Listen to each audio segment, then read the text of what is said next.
118th.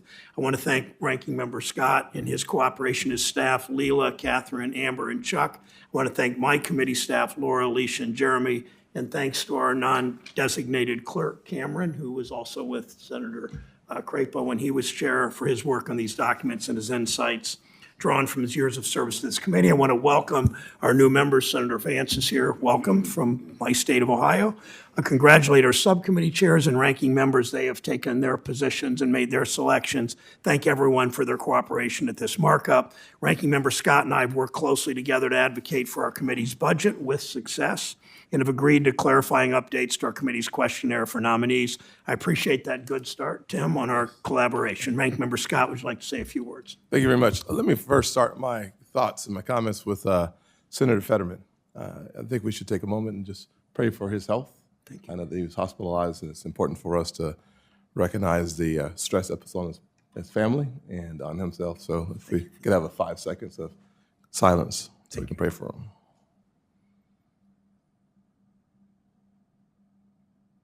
Thank you. Just quick opening comments. Thank you, Mr. Chairman, for Brown.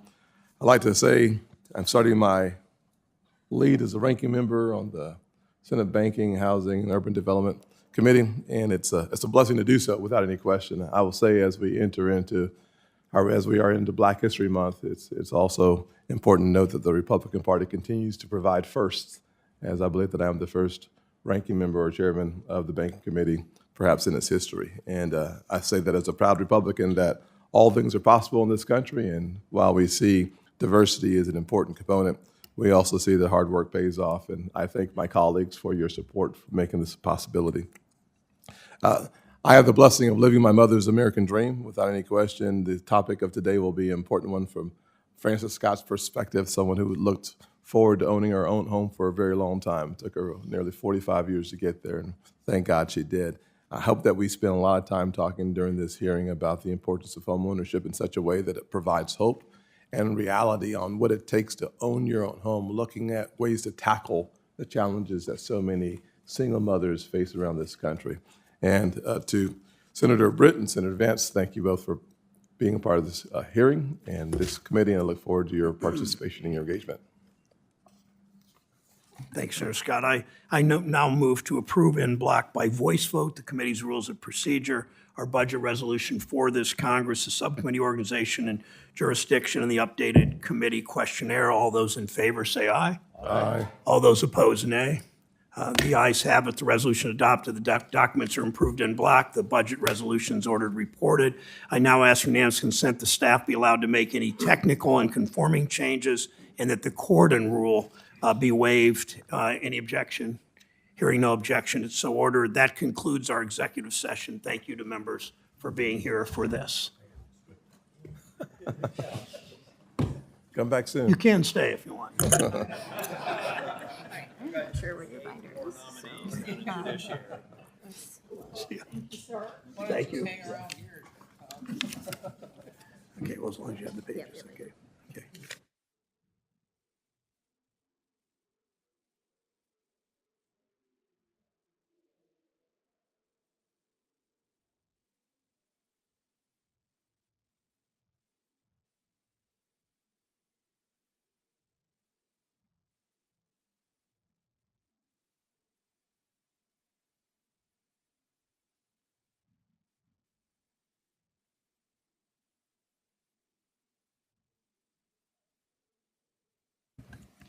This is a new session, new rules, new everything. The members, the witnesses, please come to you can see which seat you're in, I assume.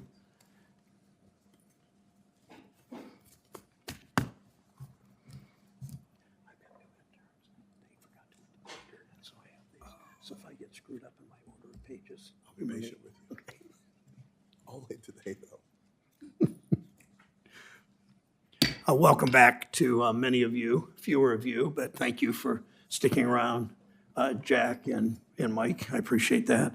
I want to welcome Senator Scott as the new ranking member of this committee. He's played an important role on this committee for nearly a decade. I also want to thank him for his words about Senator Fetterman.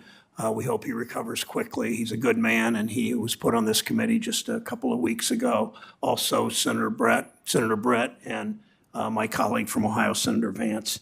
Ranking Member Scott and I have worked closely together to advocate for our committee's budget. We've agreed to clarifying updates. I appreciate the work that he has done.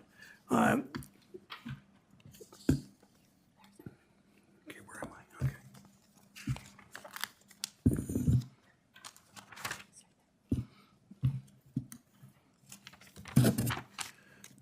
I'm pleased especially to have worked with Senator Scott on issues that matter to families across this country, from making sure expecting moms have health care to supporting investment in home revitalization so we can increase home ownership opportunities for all Americans. I look forward to the work we'll do together over the next 2 years. Last Congress, this committee talked more about housing than we had for a long time. Around town, this committee for years had been referred to simply as the Senate Banking Committee. Far too much about Wall Street, not nearly enough about the issues that matter to people's lives: housing, transit, community development, and frankly, small and regional banks and credit unions. We're starting this Congress with a hearing on housing because it's one of the most important issues facing families from Aiken, South Carolina to Zanesville, Ohio. Housing determines so much about your life: how long it takes to get to work, whether you have easy access to a bank or fresh food, whether you worry about your kids getting sick from lead paint or mold. It determines your access and your kids' access to opportunity. And for far too many people, safe, affordable housing, it's just too hard to find.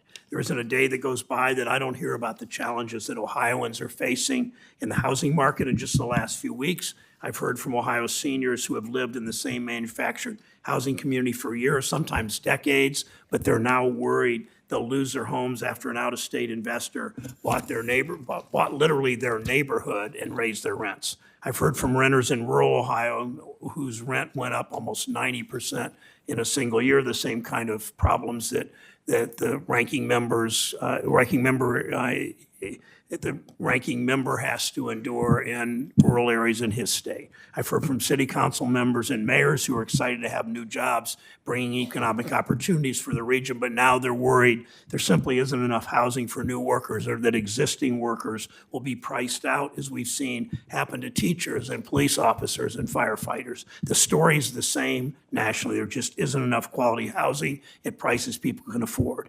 It's not happening just in Ohio. Nationwide, we're short an estimated 3.8 million homes, and the gap grows.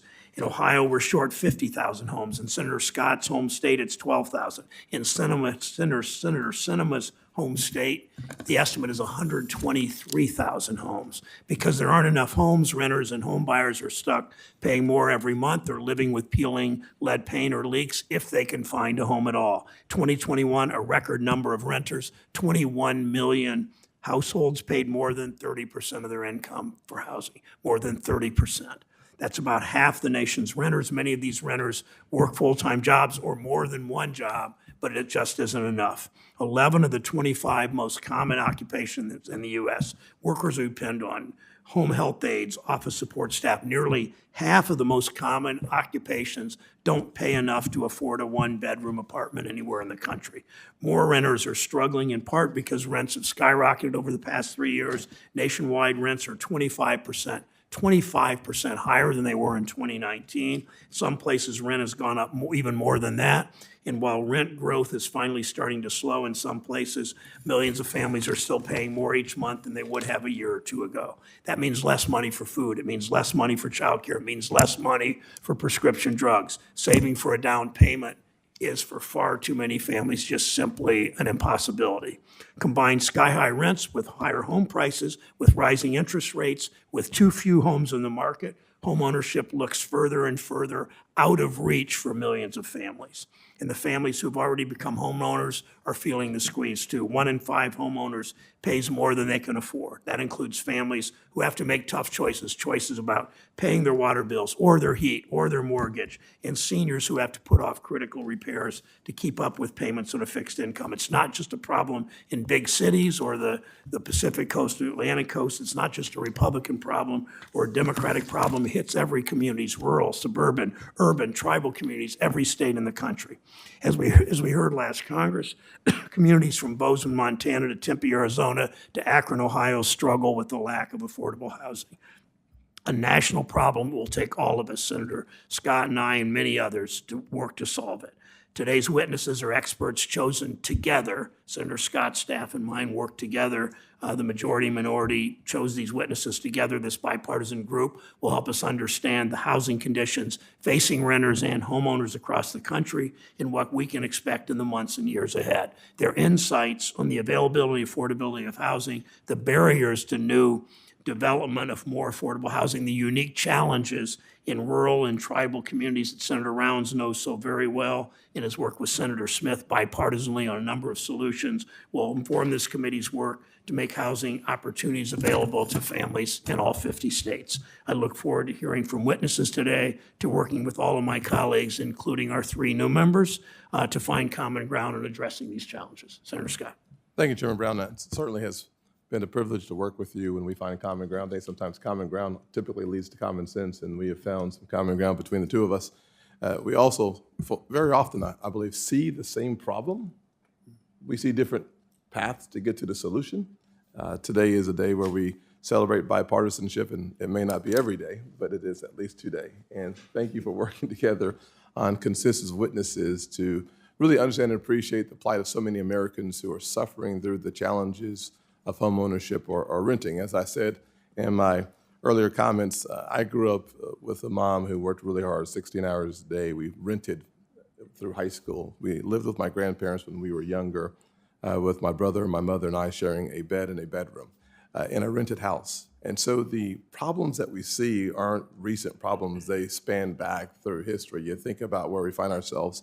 So today we have an opportunity to really try to understand why housing in this country has become so expensive and out of reach to so many families. Federal housing policies have long been disconnected from the economic realities that we face. Recent spending bills have contributed to what I call housing inflation, and I worry that continuing to promote irresponsible federal spending does not address affordability challenges. In fact, in many ways, it may be the root. Too much money flooding into our market, leading to incredible inflation, and then the Fed tries to figure out how to tamp down inflation by slowing the economy.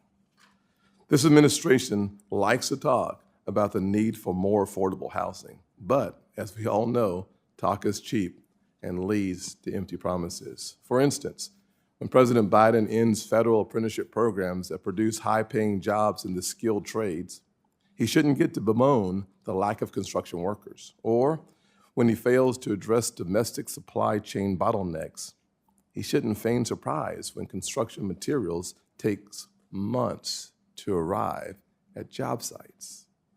Threatening builders and housing providers with the possibility of rent control will only further increase the gap in housing supply. For decades, Washington's response to housing challenges has simply been more spending. We need to end this cycle and stop spinning our wheels. While the trillions spent on numerous federal housing programs were well-intended, I don't doubt that, the net result, however, has made no meaningful and lasting impact on home ownership rates, especially as we see burdensome regulations push closing costs higher and higher, making the path to home ownership even more difficult. For African American families in particular, the home ownership rate remains unchanged since 1968. Unchanged, the year the Fair Housing Act was signed into law. For too long, assistance programs have served as subsistence programs for the most vulnerable Americans. It's past time to rethink the tax and spend strategies that keep families trapped in generational cycles of poverty and find real solutions to meaningfully impact households, breaking that cycle of poverty. Government must begin responsibly helping families rather than doubling down on programs that fail to generate modest results. We need to leverage the successes of American capitalism by encouraging private investment in the housing sector and eliminating needless barriers that artificially restrict supply. And most importantly, we should remember that effective housing policy is driven by communities. It is critically important the federal government encourages local solutions to uniquely local problems. These ideas are common sense and shouldn't be controversial. I sincerely believe Republicans and Democrats should be able to find common ground on many of these important matters that impact the American people. I thank Chairman Brown for working together on building this consensus panel, as you said earlier. With that, I would like to welcome the witnesses, and I look forward to your testimony. Thank you, Senator Scott, and thank you for your comments about common ground as we are beginning to find. So thank you for that. I'll introduce the three witnesses. Dr. Christopher Herbert, from left to right, is the Managing Director of the Harvard Joint Center for Housing Studies. He's a lecturer at the Harvard Graduate School of Design in the Department of Urban Planning and Design. Welcome. Dr. Robert Dietz is Chief Economist, Senior Vice President for Economics and Housing Policy at one of the most important housing organizations in the country, the National Association of Home Builders. Prior to joining them, he worked as an economist for the Congressional Joint Committee on Taxation. He's a native of Beaver Creek, Ohio, I believe, a town in southwest Ohio, not far from Dayton, Springfield. Mr. Lance George is the Director of Research and Information at the Housing Assistance Council. Mr. George leads the organization's research, data, and information efforts. So welcome, Mr. George. Mr. Herbert, if you would begin your testimony. Thank you, Chairman Brown, Ranking Member Scott, members of the committee. Thank you for inviting me to testify at this hearing. I am Managing Director of the Joint Center for Housing Studies of Harvard University, a lecturer in the Department of Urban Planning and Design at the Graduate School of Design. I'm also a member of the Board of Directors of Freddie Mac. Through its research, education, and public outreach programs, the Joint Center for Housing Studies' mission is to advance understanding of housing issues and to help leaders in government, business, and the civic sectors make decisions that effectively address the needs of cities and communities. For more than 3 decades, we have published our annual State of the Nations report, and I'm pleased to have the opportunity to share our work with the committee today. Perhaps the most apt description of the housing market trends over the last year is that of a roller coaster ride. First marked by home prices and rents increasing at a dizzying pace in response to pandemic-enhanced demand and against a backdrop of restricted supply, and now in the midst of a dramatic slide in response to the Federal Reserve's efforts to bring inflation under control. While the forces behind these trends are certainly out of the ordinary, they have illuminated and exacerbated housing challenges that are not new, but rather long in the making. Arguably, the nation's principal housing challenge is that of affordability. The share of renters facing housing cost burdens rose from the 2000s through the middle of last decade. While the last few years before the pandemic saw a modest recovery, the cost-burdened share of renters has now worsened substantially in the face of rising rents. While young adults and people of color were able to make up some lost ground in homeowning following the Great Recession, the combination of very high home prices and now much higher interest rates has priced most would-be owners out of the market. Today's worsening affordability is particularly concerning given the stubbornly high disparities in homeownership rates for Black and Hispanic households. One notable feature of the trends in housing affordability over the last decades has been the spread of these problems to those higher up the income ladder. The recent jump in renter cost burdens has in fact been most pronounced among middle-income renters. A key driver of this trend has been a constrained supply of new homes, and particularly modest-priced homes and apartments, which has put upward pressure on both rents and home prices. Climbing interest rates further limited the supply of new single-family homes over the last decade, but over the last decade, multiple factors have been behind this lack of supply, including regulatory barriers to new development, rising costs of materials, and a lack of labor. Efforts to address these barriers to expand the supply of homes are needed to improve affordability. But the most severe affordability challenges continue to be concentrated among the nation's lowest income households who are outside the reach of the private market, even under the best of circumstances, and so in need of greater public subsidies to close the gap between what they can afford and the cost of decent housing. But housing affordability is not the only challenge we face as a country. housing policy has an important role to play in responding to the economic trajectories of neighborhoods, including where residents are at risk of displacement and communities that are suffering from disinvestment, where housing investments can be an important part of a revitalization strategy. Housing policies and supports are also needed to be attuned to our rapidly aging population, which presents a unique set of housing concerns. Finally, to maintain the quality of older, modest homes, to reduce energy consumption to meet our goals for carbon reduction, and to address the growing impact of severe weather events on homes, our nation's aging housing stock itself needs investment. I realize that I have outlined a broad set of challenges that are perhaps daunting, but having a good quality, affordable, and secure home in a thriving community is foundational for a healthy and productive life for every person in America.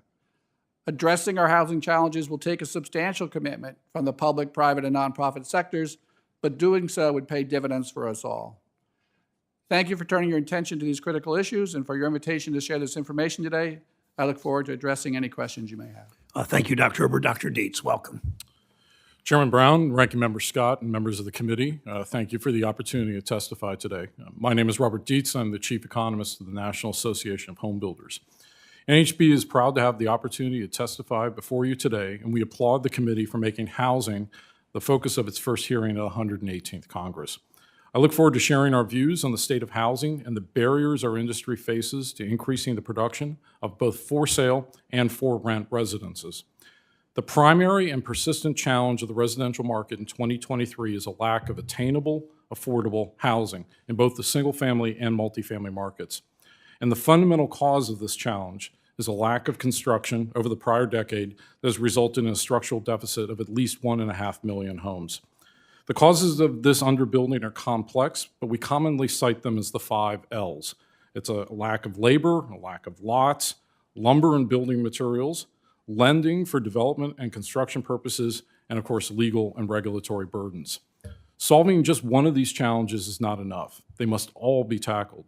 For example, the construction industry faces a persistent skilled labor shortage, with currently more than 400,000 open construction sector jobs needing to be filled.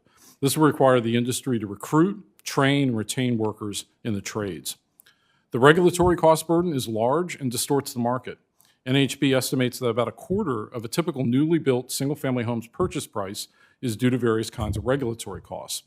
This burden can be even larger for apartment buildings due to delay costs and zoning issues. These growing regulatory burdens, such as exclusionary zoning practices, have made it very difficult to build entry-level housing for first-time home buyers. And of course, everyone is aware of recent supply chain issues when lumber costs climbed and product and building material delays were common. Construction material costs have increased 36% since the start of 2020, ultimately resulting in higher rents and higher home prices. This is particularly true given the growing importance of new construction as a source of supply during a period when inventory of existing for-sale housing is low. NAR data, for example, shows that resale inventory stands at just a 2.9 month supply when 5 to 6 months would be balanced. These supply chain issues continue. In NAHB surveys, about half of single-family and multifamily builders cite ongoing delays with electrical transformers, as an example.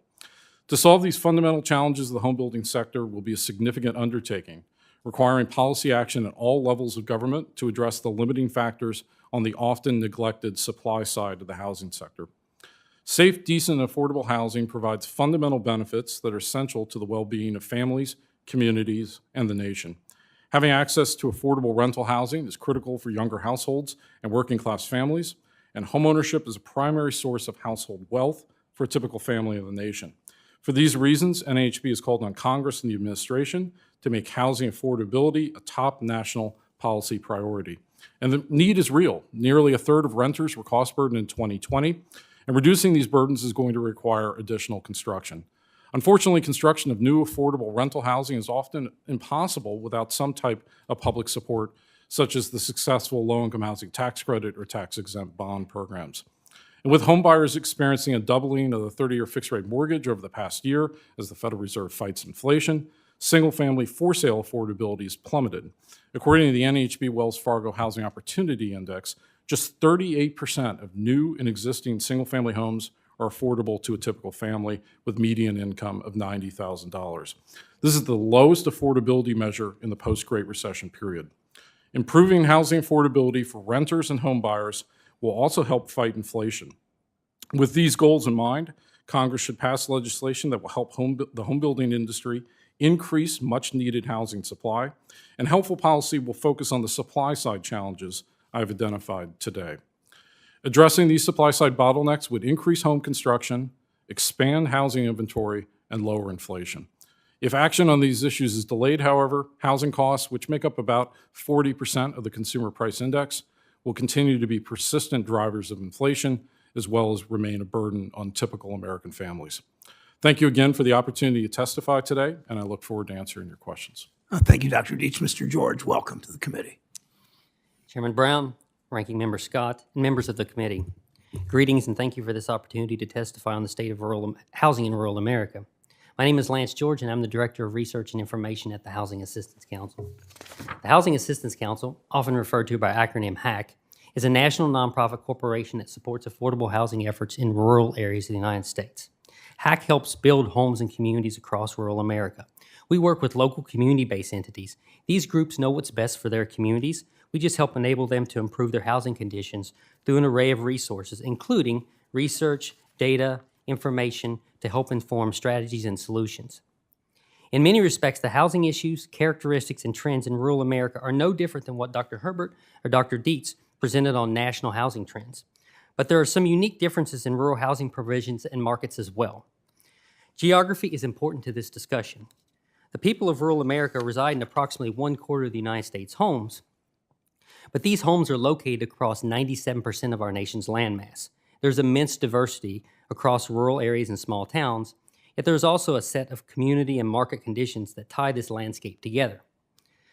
With this preface, we wish to quickly mention 5 trends in rural housing that we believe are of importance and interest to this committee. First, the pandemic left its mark on rural America, and housing markets remain uncertain. Housing instability is particularly concerning for rural renters. Throughout the pandemic, the Census Bureau's Pulse survey consistently revealed that renters nationally have been more likely to be behind on their house payments and have less confidence in their ability to make next month's rent than homeowners. Second, rural mortgage markets are being impacted by high interest rates and prices, too. Data from the Department of Agriculture on its guaranteed home loan product signals that rural home buyers hit the brakes as well.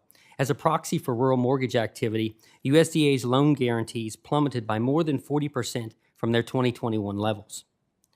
Number 3, affordability is the greatest housing challenge in rural America by far. Sometimes there is a misperception that housing affordability and costs are not as problematic in rural communities. But in reality, over 5.6 million, or 1/4 of rural households, are considered housing cost burden, and the incidence of cost burden has increased markedly for rural households over the past few decades. Number 4, manufactured housing is an often overlooked but important source of housing in rural America, especially in rural America. More than half of all manufactured homes are located in rural areas, and manufactured homes make up 13% of all houses in rural and small town communities, twice the national rate. Living in manufactured homes is often characterized by unique financing and land tenure dynamics. The majority of manufactured homes are financed with personal property, or what's referred to as chattel loans. Approximately 66% of manufactured home loans are classified as high cost, meaning they have substantially high interest rates, which is more than 5 times the level of high cost lending for all homes nationally. And for manufactured homes secured by the home only, that is, without land, that figure jumps to a staggering 90% high cost loan rate. Number 5, race matters across the rural spectrum, especially in housing. Race and ethnicity are central but often complex components of our national history and struggles.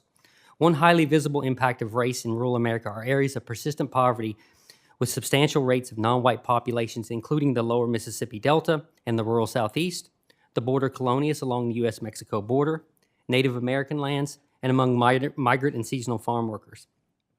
In these largely rural communities and populations, the incidence of substandard and inadequate homes is twice the national rate. Finally, I would only like to add that we simply don't know as much about rural housing conditions as we should. In the research realm, we often use the term bias. Well, as a rural researcher, I will present my own personal bias. The level of level and quality of data for rural communities is just not comparable to that of urban and suburban areas. The reasons are varied and the examples are many, but we would encourage the committee to promote greater rural data availability in resources like the census, the American Community Survey, and the Home Mortgage Disclosure Act, among others. We need quality and accessible data to help inform strategies and solutions that improve housing for all communities, urban, suburban, and rural. HAC appreciates the committee's attention to housing issues in rural communities. Thank you again for this opportunity to testify today. Thank you, Mr. George. The ranking member has a unanimous consent request, briefly. Thank you, Mr. Chairman. I would move that Senator Lummis' statement be included in the record. Without objection, so ordered. Thank you. Start with Dr. Dietz and Dr. Herbert. We heard from the two of you and also from Mr. George that we need more housing supply across the board. Dr. Dietz, what are the types of housing where we see the greatest shortfall? You mentioned in your statement it's almost impossible to build affordable rental housing without a subsidy. What people are most likely to be priced out? And speak about that for a moment, if you would. Yeah, when you talk to builders across the country and prospective home buyers, the tightest part of the housing market right now remains that small lot, entry-level construction that is appropriate for a first-time or a first-generation home buyer. So when you look at the data, more than 10 years ago, back in 2010, about 32% of new homes being built were under 2,400 square feet. That 32% share has now shrank to about 24%. So we've seen a marked decline in that entry-level construction. And then the impact, it is harder for those younger households to attain home ownership. So the result of that, of course, then is people renting longer, which is one of the reasons the rents are higher. And then we've had a near doubling of young adults who live with their parents over the last 20 years. A doubling. A doubling. It's gone from 1 in 10 25 to 34-year-olds to 1 in 5. And that's over a 20-year period. That's over a 20-year period. So these are longstanding issues. Dr. Herbert, comment, if you would, on my question, your thoughts on it. Yeah, I would agree with what Dr. Dietz said. I think the shortage of single-family, particularly starter homes, is really important. He used the metric of 1,800 square feet. If we go down to 1,400 square feet, that was a very common home in the early 80s, and now it's low single digits. I was talking with a home builder, national home builder the other day, who specializes in this segment of the market, and they were saying there are communities that will mandate that the smallest house you can build is 1,600 square feet, so they can't even build their entry-level house in that market. So that restriction on building those starter homes is key. Dr. Dietz has also talked about the need for more townhomes and condos. That's a segment of the market that has really been missing too as an affordable entry point. And I would just also highlight the need for more modest cost rental housing. What we've been building mostly over the last decade has been very large, prime location, multifamily housing downtown, which has been needed, but it's very hard to build at an affordable price point there. So it's really, we need to have lower density housing in the suburbs, but still making use of land that provides a kind of garden apartment style housing we used to build, more modest rental housing as well. That comment you made about 1,600 and 1,400, I would, not in this hearing now, but I would like to explore that more with you, that it could answer some of these problems, I think. So pretty interesting comments. Dr. Herbert and Mr. George, you both talked about home repairs as a tool to help lower income homeowners and seniors. Talk about the benefits of home repairs, most importantly, what resources can make those repairs affordable for families with limited income. Start with you, Mr. George, then you, Dr. Dietz. Thank you, Senator. I think home repairs are important, particularly to older population in the United States. And as you know, the population in rural America is just older than the nation as a whole, and is maybe a harbinger for things to come nationally. But oftentimes, older Americans need resources and the ability to repair their homes. And I think there are several resources that come to mind. One notably, I would like to reinforce from the work that the Housing Assistance Council does, is that capacity among local housing providers is extremely important. So they are oftentimes the local housing nonprofits are the connective tissue or the catalyst that help to turn these resources into affordable homes and supply those vital home repairs. So I think capacity at a local level is important. Also, I would just quickly mention USDA Section 504 Home Loan and Rehab Repair Program, which has assisted hundreds of thousands of rural homeowners across the United States and is particularly important to older homeowners. So Those are a couple of quick resources. Thank you. Thank you. Dr. Dietz, your comments. Yeah, the remodeling sector is absolutely critical as part of the reinvestment strategy. As Dr. Herbert mentioned, we've got an aging housing stock. The typical home in the United States right now is about 39 years old. About 15 years ago, it was kind of in the low 30s. That's a pretty dramatic increase in the period of time. So if we're looking to improve the housing stock, improve energy efficiency, improve resiliency, making sure that remodelers have access to skilled labor is going to be key. Remodelers like to say, not only do I have to find skilled workers, but they have to work in someone's home. So finding those additional workers is important. And I think policy tools can play a role. The Section 25C and 25D energy efficiency tax credits are good tools, but making sure that people can access cash out refi mortgages to get capital, we reinvest in those homes. That's really where the low-hanging fruit is when it comes to improving our housing stock. And Dr. Herbert, would you answer that question too? But I want to, just because time's limited, if you'd work in an answer to this question also. I've co-sponsored the Bipartisan Eviction Crisis Act with Senator Portman, my colleague who just retired from Ohio, Senator Young and Senator Bennett, offering ways to reduce the number and impact of evictions on the lives of families across the country. Matt Desmond has written about it.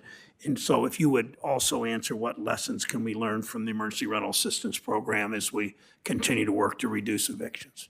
Thank you, Senator. Briefly on the remodeling question, I would echo what my colleagues have said and highlight the fact that we have an older housing stock. We also have housing that is in need of energy retrofits. And as you mentioned in your original question, an aging population that needs housing that's adapted to meet their needs with mobility and other ways to keep them safe. In terms of how, I would highlight the importance of grants, particularly for very low-income households who may not, particularly elderly households who may not have the ability to take on loans. And I would also highlight the need for technical assistance for people to be able to assess the need and help find a contractor and make sure the work is done well.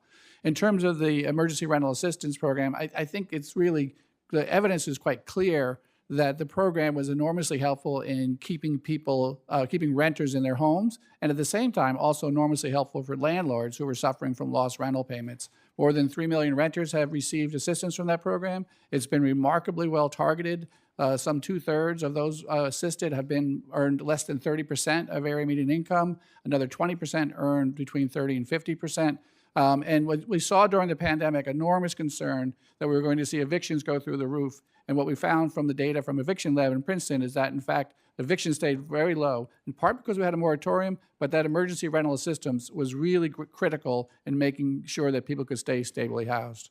Thank you. Those comments are really important. Senator Scott. Thank you, Mr. Chairman.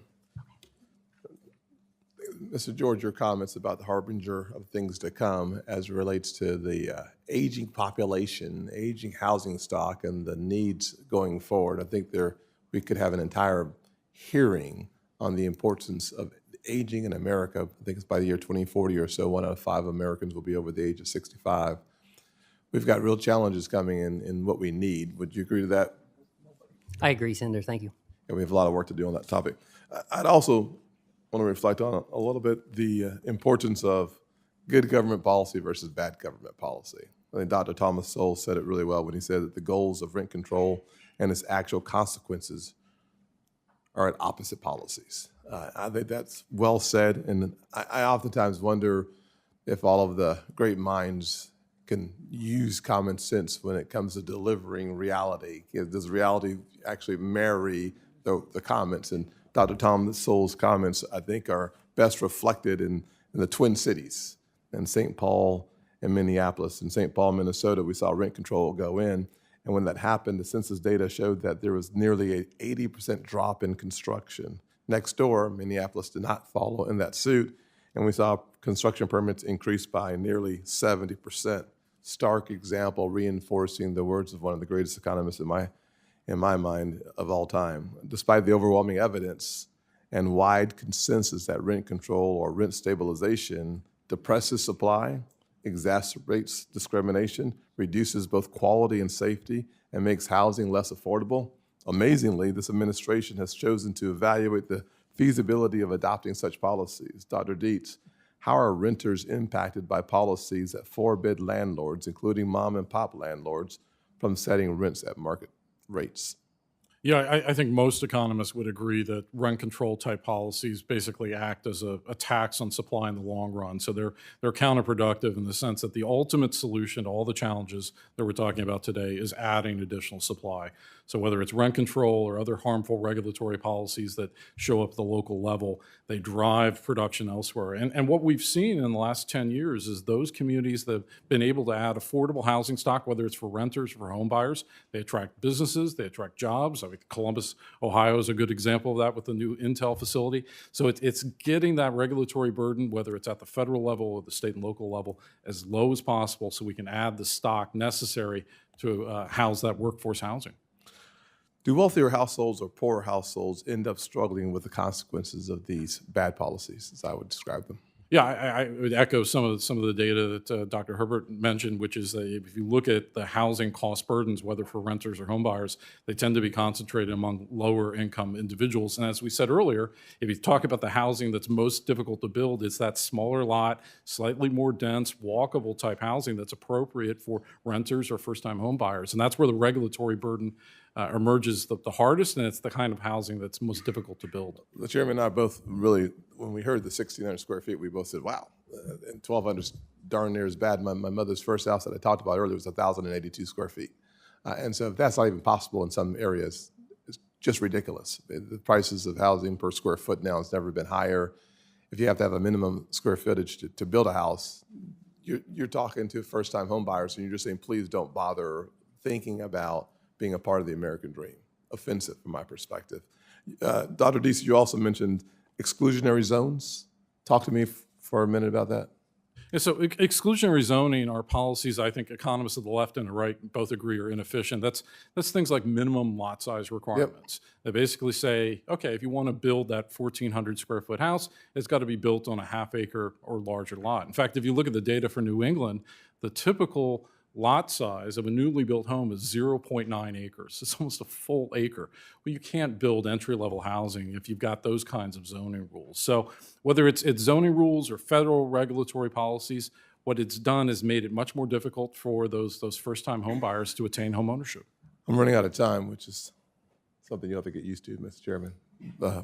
But I'll just say this, as a guy who used to run a county, chairman of Charleston County government, many of the issues that we're grappling with here in Washington really are local issues. And one of the reasons why I asked you about exclusionary zoning is because it is uniquely and specifically a local issue that many parts of the country face. The truth is, though, that we need to be able to bifurcate our responsibilities versus somebody else's. Perhaps we can send smoke signals, but the truth of the matter is some things need to be challenged on the local level and not here in Washington. Thank you, Senator Scott. Senator Menendez of New Jersey is recognized. Thank you, Mr. Chairman, and let me congratulate the new ranking member on his new position. Take your time. If the chairman lets me, I will. And thrilled to also now have him as a member of the Senate Foreign Relations Committee, which I just came from. So we look forward to seeing you there as well. Flooding is one of the most expensive and most frequent natural disasters in the United States. Despite this, just 4% of Americans have flood insurance. With climate change bringing heavier rainfall, stronger hurricanes, we need to ensure that flood insurance remains affordable and homeowners are financially protected. But last year, FEMA implemented a new premium methodology for the National Flood Insurance Program that will lead to higher premiums. The agency itself has estimated that premium increases will cause 1 million policyholders to drop coverage and therefore dilute this already small pool. And to make matters worse, there is little transparency about how FEMA is pricing the premiums, leaving the construction industry in the dark about how to optimally build flood-resistant homes. So, Dr. Dietz, how have home builders been impacted by FEMA's new premium system, and what would be the long-term effects for coastal communities if flood insurance becomes too expensive? Yeah, thank you for raising this issue, Senator. This is something you hear about from builders across the country in terms of not just the direct effect in terms of home buyers and their costs of higher insurance premiums, and clearly flood insurance is an important part of making sure that we can build housing in areas where you've got job creation and economic activity. But it's the uncertainty of how those premiums are calculated as a data person that's particularly concerning. How can you plan to do land development in an environment where that calculation is not known? In other words, the underlying equations. That makes it difficult to do land development. And I think it's really important to keep in mind that if you're talking about home building, that process is preceded by 3 to 5, in some cases 10 years of land development. So the uncertainty of it harms the land development process, which then harms the lot supply process, and then results in what we've talked about today, which is pricing out home buyers from the market, and it makes home ownership more expensive. Yeah, and I would just note, if FEMA itself recognizes that it's going to lose 1 million policyholders, and insurance is about spreading risk across the widest base possible, you lose 1 million policyholders, that means the rates go up for everybody else. And then we have natural disasters in our states across the country, and the federal government comes and helps. Instead of having an insurance program that can mitigate as well as cover the cost, it doesn't make any sense to me. So that's why Senator Kennedy and I have introduced bipartisan legislation that will reauthorize the National Flood Insurance Program, keep premiums affordable, invest in cost-saving mitigation measures to put the program on a firm financial footing. And I look forward to working with the chairman and the ranking member on this critical issue. I am concerned about two things, as someone who's sat on this committee for quite some time. Affordable housing is increasingly located in areas that are away from job centers, forcing workers to pay higher transportation costs or work fewer hours. Thankfully, the Infrastructure Investment and Jobs Act passed the last Congress, injected a much-needed $550 billion into reviving our nation's transportation systems. So, Dr. Herbert, how can we leverage the investments of IAGA to help connect affordable housing to good jobs? And how critical is it that we build more affordable housing near public transit so that we can connect people to good-paying jobs and careers? Thank you for that question, Senator. It's absolutely critical that we have well-located housing near transportation systems.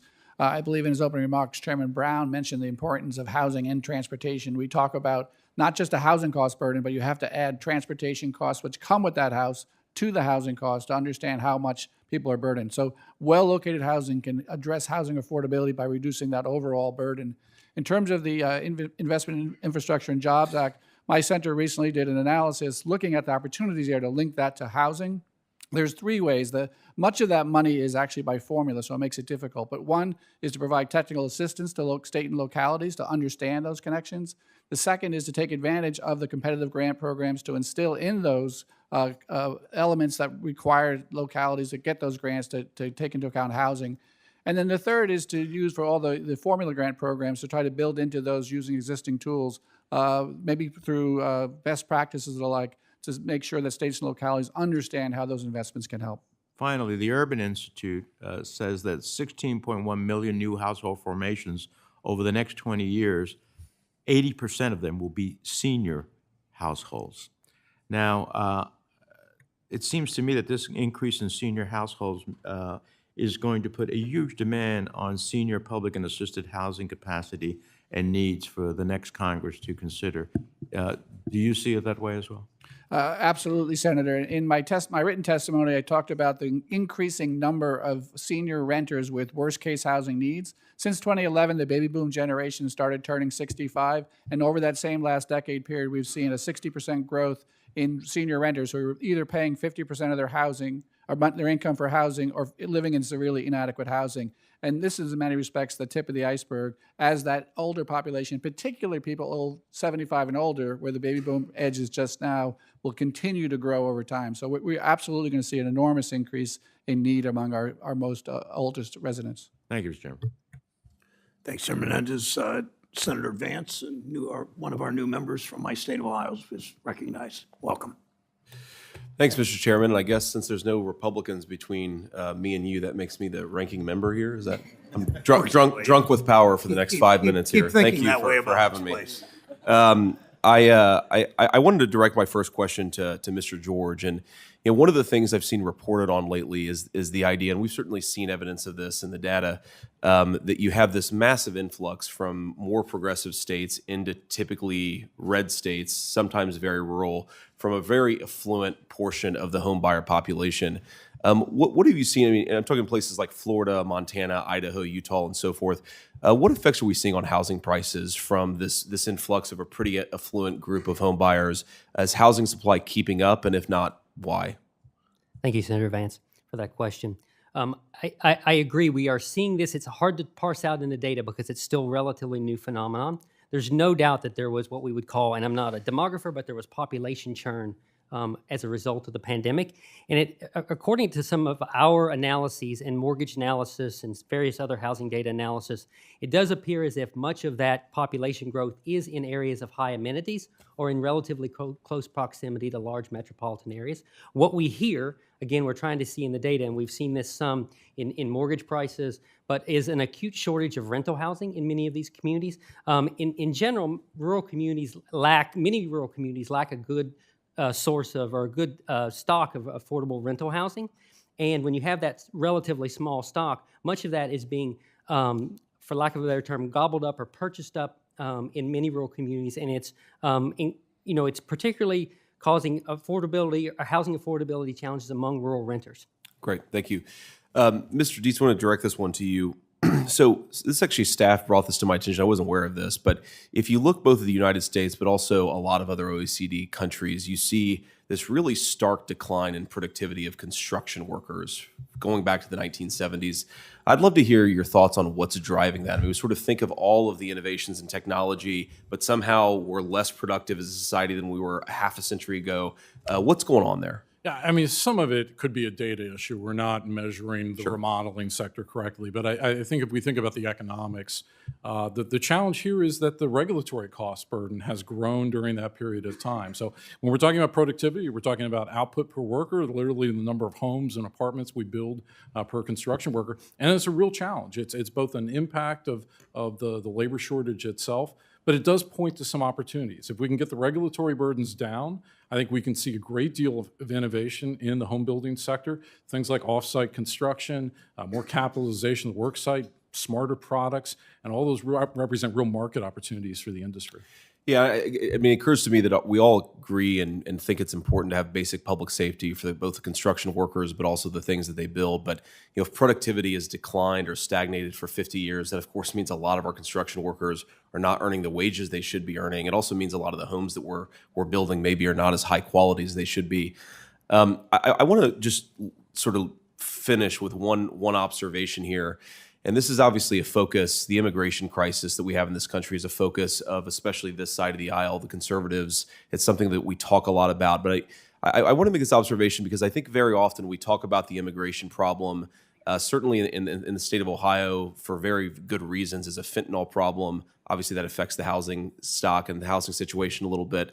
But it's mostly a human problem, just the basic misery and the death and destruction caused by it. We talk about it as a law and order problem.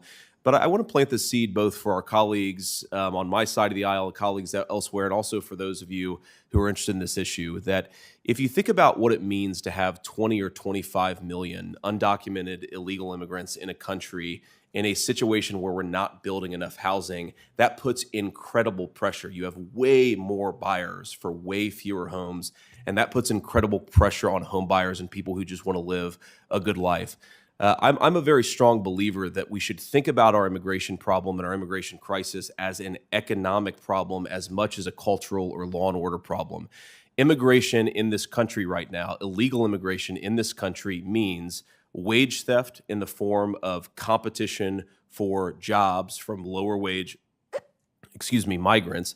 And in this instance, in the context of housing, illegal immigration means theft of the American dream of housing when you have 25 million people who shouldn't be here by law competing with American citizens to buy their first home, to rent a home. And that is a major problem that we should be talking more about in the context of the immigration crisis. That's it. Thank you. Thanks, Senator Vance. Senator Warner from Virginia is recognized. Well, thank you, Mr. Chairman. Let me also welcome our new members as well.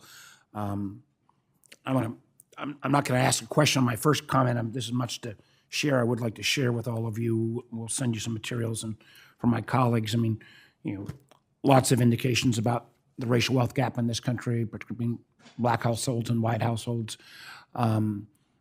Last Congress, we had I think, a relatively innovative approach that said, let's look at first-generation, first-time home buyers. By definition, that's about 60% roughly people of color. And if you qualify for that traditional 30-year mortgage and you fit into this category, you'd have to start at a relatively small basis. Rather than giving you a 30-year mortgage, we'll give you a 20-year mortgage and the payment schedule will be based on 30. So it's a indirect subsidy. But what it does for that first-time home buyer is it literally allows them to accumulate equity at almost twice the rate, just the plain math at a 10-year basis. And I think as we think about wealth gap, creating that equity in an attainable manner is, I think, at least part of the solution, number one. Number two, and I want to get a quick response, I've got a third question, or third point I want to make is, I'm a big advocate around tax credits along the supply side. I think everyone you've all mentioned, we have really a huge supply issue, particularly for affordable housing, low and moderate income housing. So I've supported, LIHTC, new market tax credits. Actually, Senator Portman and Senator Cardin had a really interesting initiative, new neighborhood homes investment tax credit. How do you go at that housing stock that in distressed communities, and we've got them all, every one of us have got some of those, and that could rebuild that structure or fix it up to code. In many cases, the equity may not be enough to refurbish that building, but what can we do along the tax credit range to take these or other initiatives and really target it to those communities most in need? And I'd ask relatively brief responses, so we'll go down the line. Senator, I would second that endorsement for the Neighborhood Homes Investment Act that would close the gap between what it costs to build housing and the market rate. And it's necessary to prime the pump in these areas where demand has fallen. So I think that's an incredibly important use, both for rehab and new construction. So I would just second that. Yeah, consider expansion and refinement of the low-income housing tax credit. It is the most successful production program for improving rental affordability. On the homeownership side, consider taking the now modified mortgage interest deduction after the 2017 Tax Reform Act and converting it into a broad-based homeownership credit that can be claimed whether you're an itemizer or not. That would help on the homeownership side. Interesting suggestion. Thank you, Senator. As we noted in our testimony, there's a dearth of good quality rental housing in many rural communities, so production at any level, the tax credit is one of the largest rental production programs in the United States. It doesn't work as well in some rural communities for various reasons. I'm not an expert on that, but I would just say we need production in rural America of any scope. Thank you. And I strongly support all three of these. And Mr. Chairman, I tell you, I think there's a number of our colleagues on the Republican side that are interested on this supply issue around the tax credit, and I'd welcome folks like our new colleague to join in that discussion. One of the things that a lot of folks from the traditional civil rights community have always advocated for as well is down payment assistance. I'm not sure that's going to take place for the current makeup in the House. So one of the things I've been trying to explore, and again, I'll throw it out, would like your quick responses, but if we could get a longer response, is and as we think about how we keep healthcare workers in rural communities, for example, I'm interested in the idea of giving an appropriate incentive for an employer to provide a tax-assisted down payment assistance that might, to that employee, come in on a tax-free basis. Help with that down payment, help retain that workforce. Have any of you done any work around employer-based tax credits in terms of down payment assistance? Senator, I have not, although I have certainly heard of employers who are struggling to get employees into their markets. Most of the initiatives I've heard have been focused on the rental side, but I think that adapting this for the home ownership side would have a lot of benefits as well. So I think employers have a need and an incentive to participate. And our research has tended to focus more on the supply side, but where employers get involved in the housing market is making sure that builders in those markets can construct and add supply to the marketplace because they know they don't want to expand in markets where housing's not available. Thank you, Senator. I would only agree with the other two commenters and also note that we hear anecdotally to some degree that businesses that want to move into rural communities don't have a good supply of housing across the spectrum for low, moderate, and But if higher we could income. combine that supply with some of our existing tools, but also with some level of down payment assistance, you've got a great retention tool. You have a benefit to workers in distressed communities. And I'm going to do some work on this, Mr. Chairman, and would love to work with you and others on both sides of the aisle to explore this. Thank you, Mr. Chairman. Thanks, Senator. The lady from Alabama, Senator Brett, for her first hearing is recognized. Absolutely. Mr. Chairman, I want to thank you and the ranking member for your warm welcome today at my very first hearing. It is certainly an honor to be on this committee, and I look forward to being a very productive and active part of it. So thank you.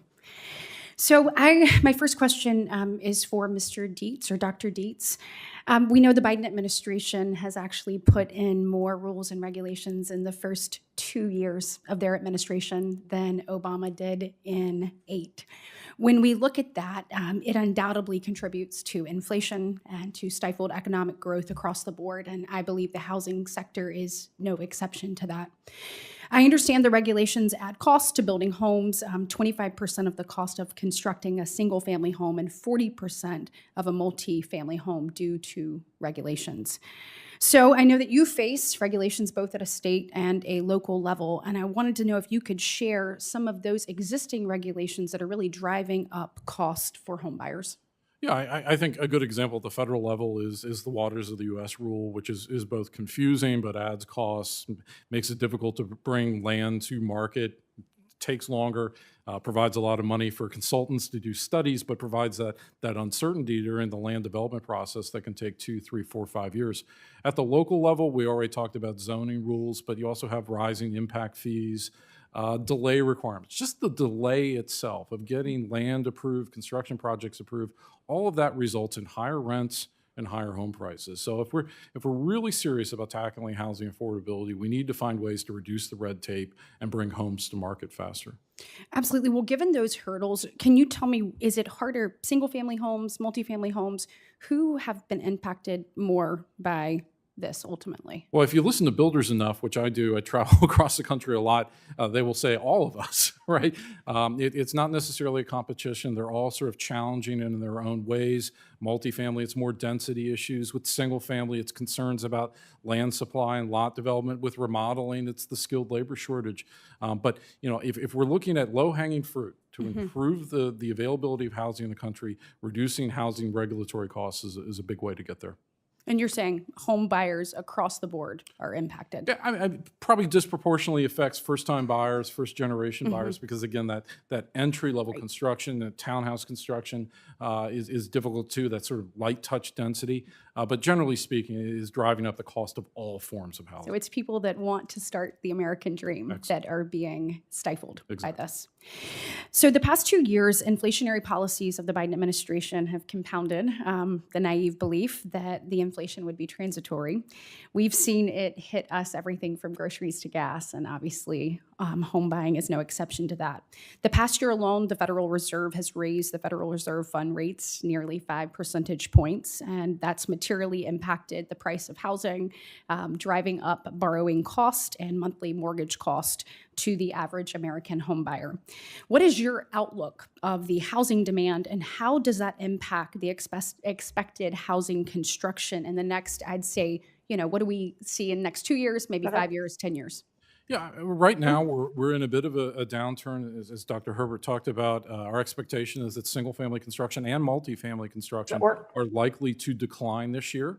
But we see a turning point ahead for single-family home building. In fact, after 12 straight months of decline for builder sentiment that we measure each month, we actually got an uptick in January. So I think in the short run, we're going to see some stabilization. And then 2025 through 2030, if we can just get the regulatory burdens out of the way, 2025 through 2030 will be a pretty good runway for home building growth, because we've got to reduce that structural housing deficit that's in place, that shortage. Absolutely. And as we talk, obviously, about the home building, I think it's important to make sure that people can can get access to capital, that they can be financed. Is there anything you can tell us about the status of the loan market or anything that the committee needs to consider to make sure that capital is available for these people who want to achieve the American dream? Yeah, this is where we don't see enough focus. I think when we talk about lending and loans in housing, we're typically thinking about mortgages on the demand side. But keep in mind, about 2/3 of home construction is undertaken by smaller builders,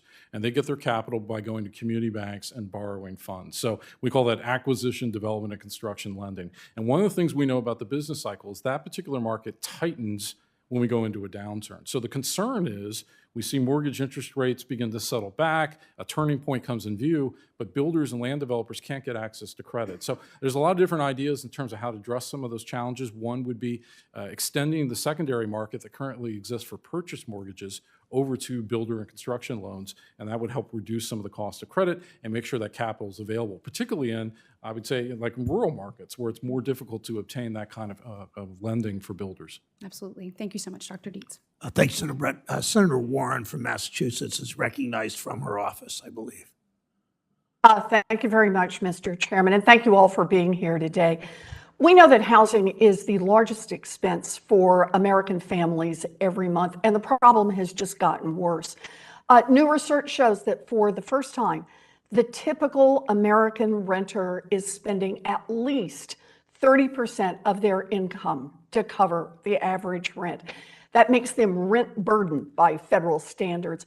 Now, a severe shortage of homes paired with growing persistence of greedy corporate landlords has made this problem worse and put housing out of reach for many families.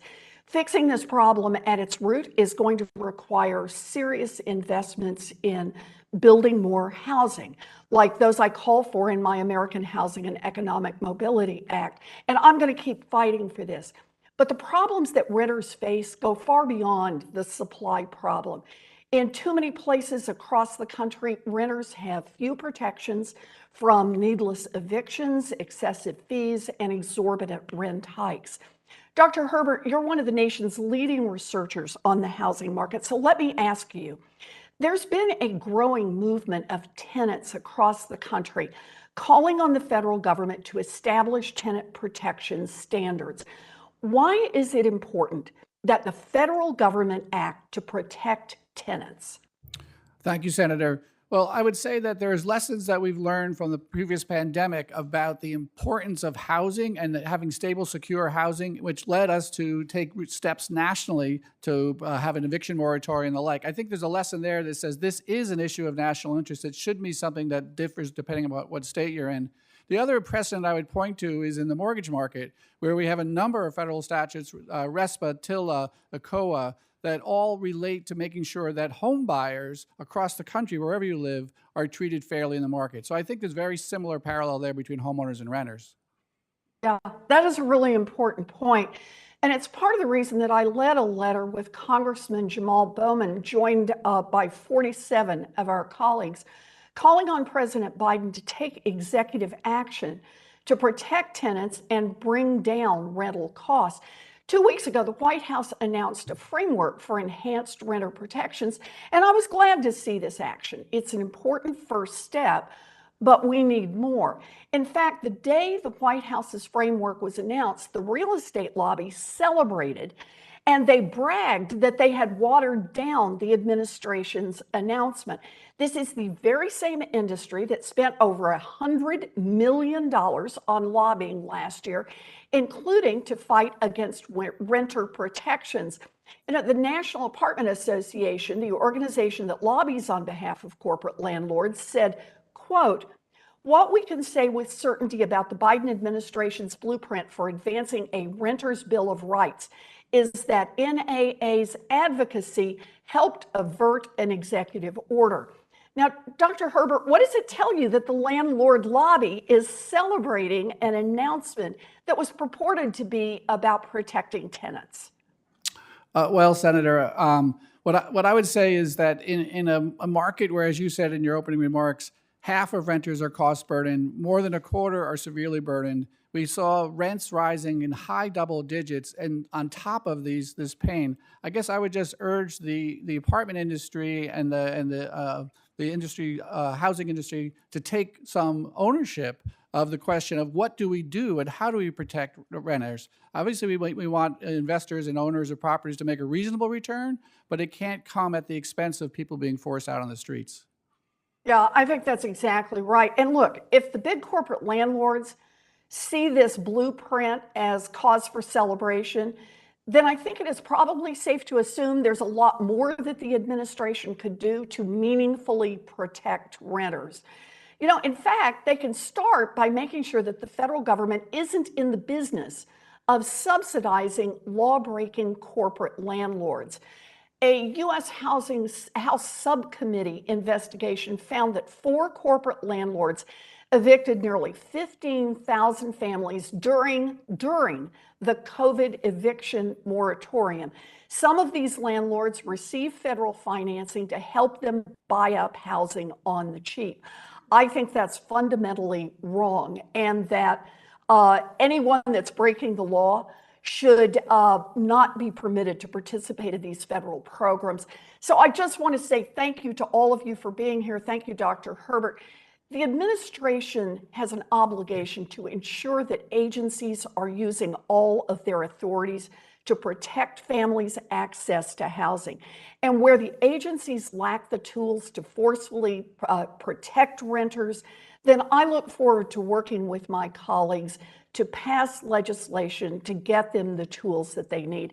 It's going to take an all-of-government approach to bring down housing costs for American families, and it's time for us to get to work on this. Thank you, Mr. Chairman. Thank you, Senator Warren. Senator Van Hollen of Maryland is recognized. Thank you, Mr. Chairman. Thank all of you for being here and for your testimony. Dr. Herbert, I have a number of questions for you relating to housing vouchers, because I agree with the strong sentiment that we have to get at the supply issue. Obviously, that's fundamental to making sure that we have more affordable housing. And I look forward to working with everybody here on creative solutions to that. But while we need to start that right away, it doesn't address the issue right away. And we do need more, in my view, affordable housing vouchers. I know you've testified about this in the past and written about it in the past. I've introduced legislation over the years that we're going to continue to push for. It's a bipartisan bill. It's called the Family Stability and Opportunity Vouchers Act. It really does 2 things.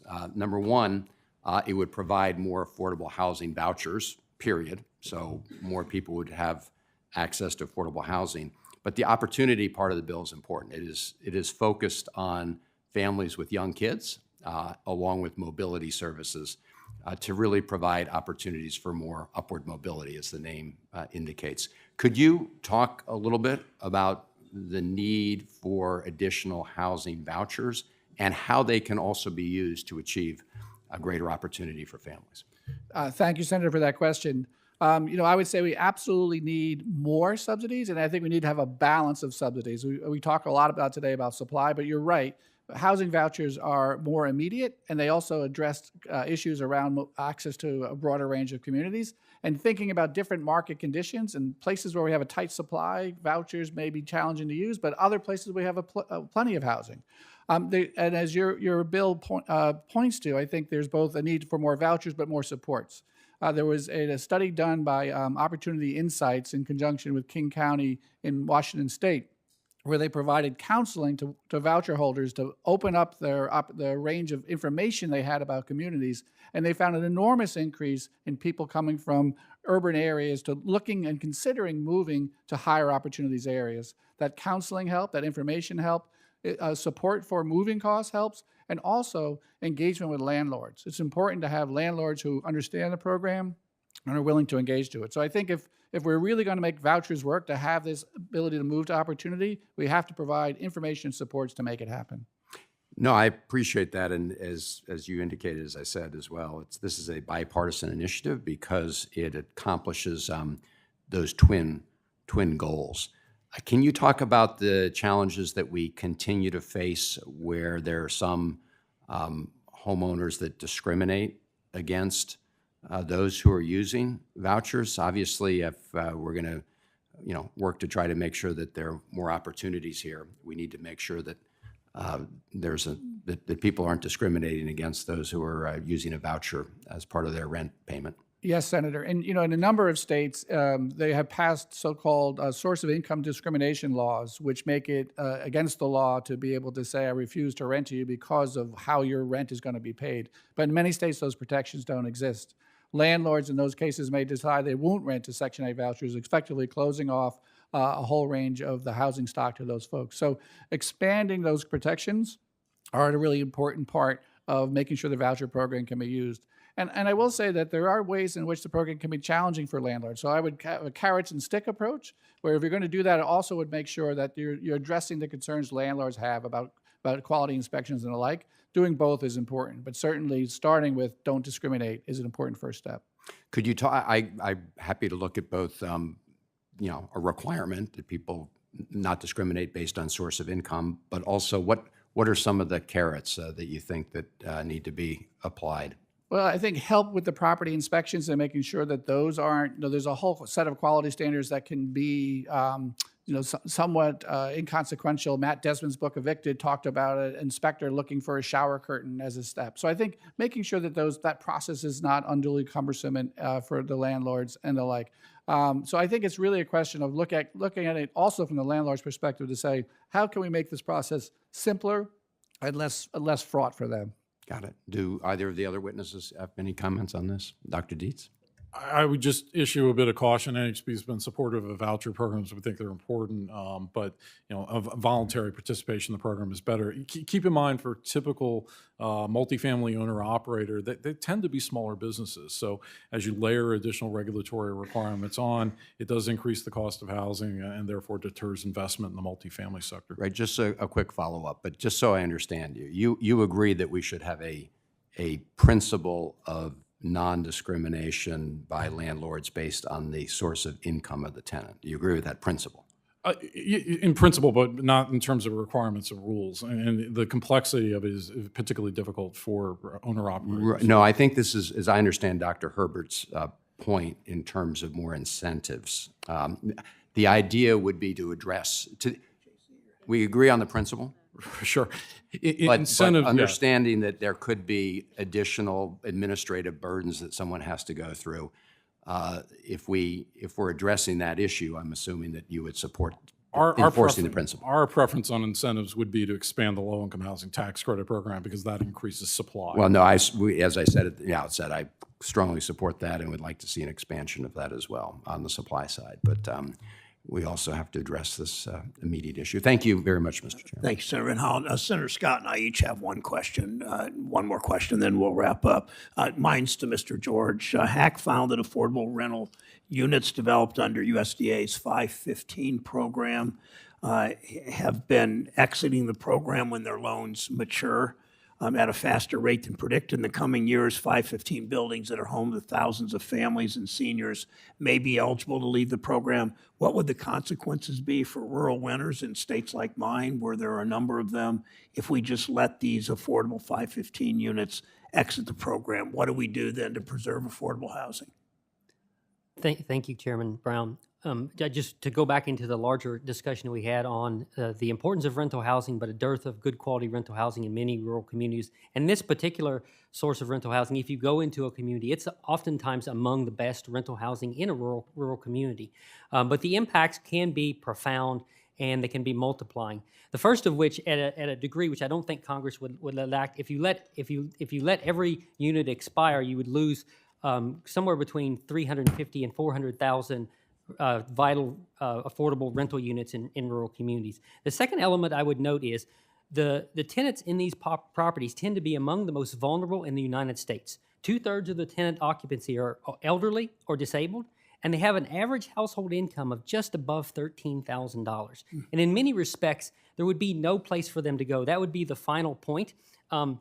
That there are just not a lot of other good options. This is not, again, these are not tenants that are in the workforce. They're not highly mobile, and it would be very difficult for them to find affordable housing in many of these communities without this particular resource. It's just a very valuable resource in rural communities. Thank you.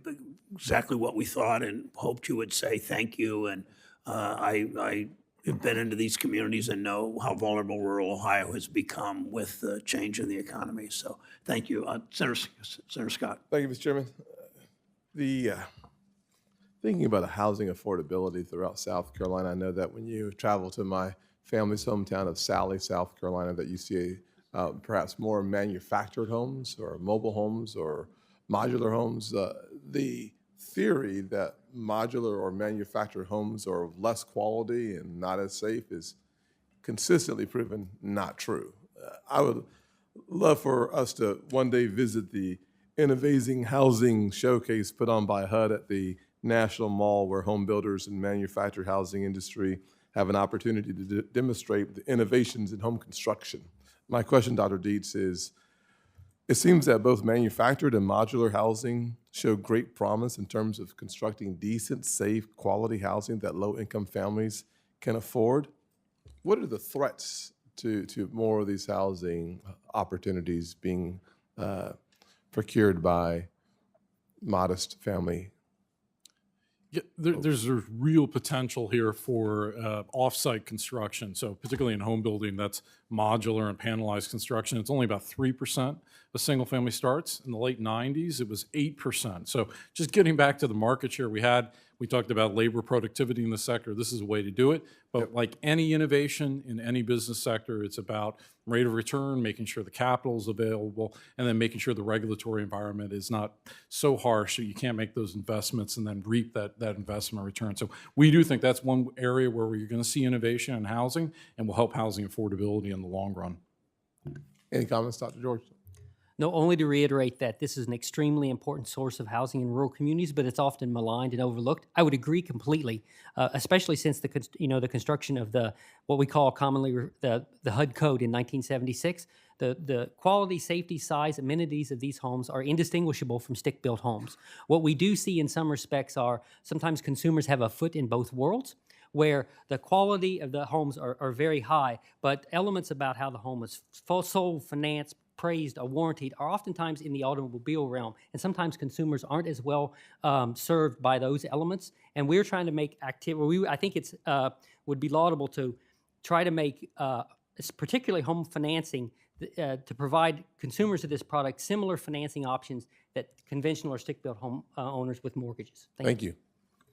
Thanks, Senator Scott. Thanks to the witnesses today for being here and providing testimony. We chose the state of housing because that is, to me, the #1 priority on this committee. So thank you for your leadership and for speaking out. Senators who wish to submit questions, for the record, they're due 1 week from today, Thursday, February 16th, to the witnesses. You have 45 days to respond to any questions. Thank you again.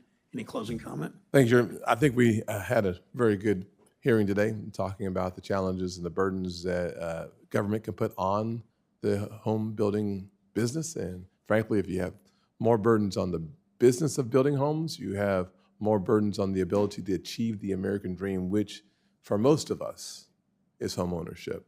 I appreciate the consensus approach to this committee. I'm sure we're going to have that on every single hearing we have this year. I'll wait for a response. Yes, Senator Scott. Thank you so much, We sir. will attempt to. Yes, sir. Appreciate Thank you. that. With that, the hearing's adjourned. Thanks, folks.